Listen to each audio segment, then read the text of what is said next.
જય માતાજી મિત્રો સૌપ્રથમ તો આજના દિવાળીના આવા સરસ મજાના પાવન પર્વ હાલતા હોય તો અમારી પંખી પ્રેમી યુવા ગ્રુપ નવા ગામની સમગ્ર ટીમ વતી ખૂબ ખૂબ સારી શુભકામના અને તમારા જીવનમાં ખૂબ આગળ વધો એવી પણ અમારી શુભકામના। અને મિત્રો ખાસ કરીને તો આજે મને એક ખાસ મારે વાત કરવી છે કે મિત્રો કોઈ પણ જગ્યાએ આપણે થોડીક આપણા ઘરે જગ્યા હોય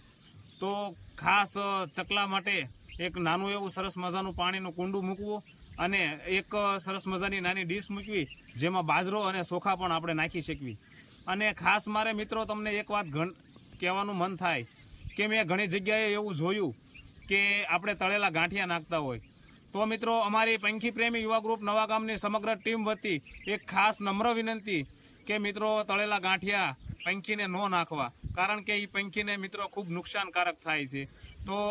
જ્યાં હોય ત્યાં અને બને ત્યાં સુધી આપણે અનાજ નાખવું એવો આગ્રહ રાખવો। બાકી આવા સરસ મજાના પાવન પર્વ હાલતા હોય તો અમારી ટીમ વતી હાર્દિક શુભકામના